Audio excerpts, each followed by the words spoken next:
अस्सलामुअलैकुम। ਅੱਜ ਮੈਂ ਤੁਹਾਡੇ ਸਾਹਮਣੇ ਮਾਂ ਦਾ ਪਿਆਰ ਆਦੇ ਲਫ਼ਜ਼ਾਂ 'ਚ ਤੁਹਾਡੇ ਸਾਹਮਣੇ ਬਿਆਨ ਕਰਨੀ ਆ ਤੇ ਸੁਣੋ। ਮੇਰੇ ਨਾਜ਼ ਉਠਾਏ ਮੇਰੀ ਮਾਂ ਨੇ ਸਨ,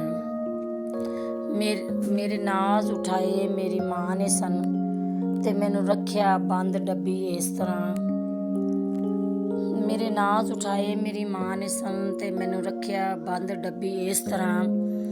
ਤੇ ਇੱਕ ਦਿਨ ਨਹੀਂ ਮੈਨੂੰ ਉਹ ਭੁੱਲ ਸਕਦਾ, ਤੇ ਇੱਕ ਦਿਨ ਨਹੀਂ ਮੈਨੂੰ ਉਹ ਭੁੱਲ ਸਕਦਾ। ਜਿਵੇਂ ਰੱਖਿਆ ਫੁੱਲ ਗੁਲਾਬ ਹੋਸੀ, ਜਿਵੇਂ ਰੱਖਿਆ ਫੁੱਲ ਗੁਲਾਬ ਹੋਸੀ।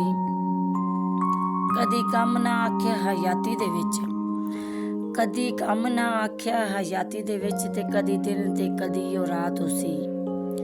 40 ਸਾਲ ਉਸ ਮੇਰੀ ਕੀਤੀ ਖਿਦਮਤ, 40 ਸਾਲ ਉਸ ਮੇਰੀ ਹੈ ਕੀਤੀ ਖਿਦਮਤ। ਤੇ ਇੱਕ ਦਿਨ ਵੀ ਉਹਦੀ ਖਿਦਮਤ ਦਾ ਨਾ ਕੀਤੀ ਹੋਸੀ। ਮਾਵਾਂ ਬਾਜ ਨਾ ਕੋਈ ਵੀ ਚਾਹ ਕਰਦਾ, ਮਾਵਾਂ ਬਾਜ ਨਾ ਕੋਈ ਵੀ ਚਾਹ ਕਰਦਾ। ਸਾਰੀ ਹੁੰਦੀ ਝੂਠੀ ਤਸੱਲੀਆਂ ਨੇ। ਤੇ ਰਾਤੀ ਉੱਠ ਕੇ ਉੱਤੇ ਨਾ ਕੋਈ ਚਾਦਰ ਦੇਵੇ, ਤੇ ਰਾਤੀ ਉੱਠ ਕੇ ਉੱਤੇ ਨਾ ਕੋਈ ਚਾਦਰ ਦੇਵੇ। ਗੱਲਾਂ ਮਾਂ ਦੀਆਂ ਖਲੀਆਂ ਰਾਂਦੀਆਂ ਨੇ। ਤੇ ਵਾਰਿਸ ਸ਼ਾਹ ਵੀ ਮਾਂ ਨੂੰ ਇੱਜ਼ਤ ਬਖਸ਼ੀ, ਤੇ ਵਾਰਿਸ ਸ਼ਾਹ ਵੀ ਮਾਂ ਨੂੰ ਇੱਜ਼ਤ ਬਖਸ਼ੀ। ਮਾਵਾਂ ਬਾਜ ਸੁੰਜੜੀ ਹਵੇਲੀਆਂ ਨੇ। ਤੇ ਛੱਡ ਕਲਸੂਮ ਮਾਂ ਦਾ ਪਿਆਰ ਬਿਆਨ ਨਹੀਂ ਹੋ ਸਕਦਾ, ਤੇ ਛੱਡ ਕਲਸੂਮ ਮਾਂ ਦਾ ਪਿਆਰ ਬਿਆਨ ਨਹੀਂ ਹੋ ਸਕਦਾ। ਗੱਲਾਂ ਹਰ ਵੇਲੇ ਚਿੜੀਆਂ ਰਾਂਦੀਆਂ ਨੇ। ਵਾਸਲਾਮ।